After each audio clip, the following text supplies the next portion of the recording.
Kutoka kitabuni Jinsi ya kuokoa gharama za matangazo au masoko kwenye biashara. Somo kutoka kitabu cha Nunua Wateja, sura namba 1.2, ukurasa 22 mpaka 27. Rafiki, ile kwenye biashara watu wengi hawatangazi. Yaani hawaingii gharama kwenye kufanya matangazo masoko. Na wale wanaofanya pia hawafanyi kwa usahihi. Yaani kwamba matangazo ya kiboost nalipa, ngoja ni boost. Kiweka peperushi nalipa, ngoja nifanye peperushi. Au nikitaka ndio lipa, ngoja nifanye radio. Wanafanya kwa mihemko kwa sababu wamesikia nalipa au wameona wengine wanafanya. Lakini hawakokotoi kwamba kwa biashara yangu hii ni gharama kiasi gani napaswa kutumia kwenye masoko ili ilete matokeo. Kwa matangazo yalete matokeo. Na hapa ndipo tunaleta dhana kwamba matangazo masoko sio gharama bali ni uwekezaji. Sasa ili iwe uwekezaji, kuna namba mbili muhimu sana ambazo unapotangaza biashara yako. Namba ya kwanza ni gharama ya kupata mteja, customer acquisition cost, CAC. Hii ni namba inayopima unatumia kiasi gani kupata mteja anayenunua. Haijalishi unanunua kiasi gani. Kwa mfano, umelipa tangazo shilingi 10,000 au umelipa tangazo shilingi 10,000. Sawa. Tangazo kaleta wateja 20, ndio. Yaani wamekuja wameulizia 20. Hii shilingi ngapi? Hii shilingi ngapi? Sawa.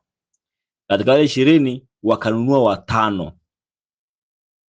Sasa gharama ya kumpata mteja mmoja ni ile pesa uliyotumia shilingi 10,000 gawanya kwa walionunua ambao ni 5. Utakuwa ni shilingi ngapi? Shilingi 2,000. Maana kila mteja mmoja umempata kwa shilingi 2,000. Hiyo ndio gharama ya kumpata mteja, customer acquisition cost. Namba ya pili muhimu ya kuzingatia matangazo ya biashara ni thamani ya mteja wa muda mrefu. Sawa.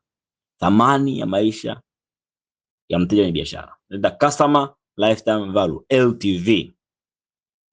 Namba hii inapima sasa huyu mteja anapo kwenye biashara yako ataleta shilingi ngapi katika kipindi ambacho atakuwa ananunua. Sawa?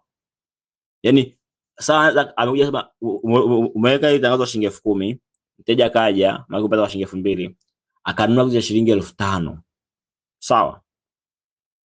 Je, huyu mteja atanunua mara ngapi na kwa muda gani? Na hicho kipindi atanunua atachangia shilingi ngapi? Atalipa shilingi kwenye biashara? Kwa kama ananunua shilingi 5,000 na ananunua kila wiki kwa mfano, ina maana kwa mwezi ananunua shilingi 20,000. Ndio. Na kwa mwaka atanunua labda shilingi 200,000 na labda atanunua kwa miaka 2 kwa wastani. Hilo si kama wastani. Kwa hiyo unaona sasa wewe umetumia shilingi 2,000 ukampata mteja ambaye amenunua 5,000 kwa mara ya kwanza, kwa ndogo, 2,000 kwa 5,000 peke yake. Lakini ukiangalia kwa muda ambao anaweza kanunua, unaona anaweza kuleta mpaka labda 200,000 labda 300,000 labda kwenda mbele huko. Kwa hiyo ndio thamani ya maisha ya mteja, hii ndio lifetime value ya mteja kwenye biashara yako. Sasa basi, kitu kikubwa cha kupima kwenye ufanye masoko kiasi gani au utumie gharama kiasi gani kwenye matangazo ni uwiano wa hizi namba mbili, uwiano wa thamani ya maisha kwenye mteja na gharama ya kumpata mteja. Tunaita LTV to CAC ratio. Uwiano kati ya thamani ya maisha ya mteja kwenye biashara na gharama ya kupata mteja. Kwa hiyo tuseme mteja wetu tumetumia shilingi 2,000 kumpata, lakini atanunua mpaka shilingi 200,000. Sasa uwiano hapo ni 200,000 gawanya kwa shilingi 2,000. Sasa maana yake ni kama 1 kwa 100 hivi. Sawa, 1 kwa 100.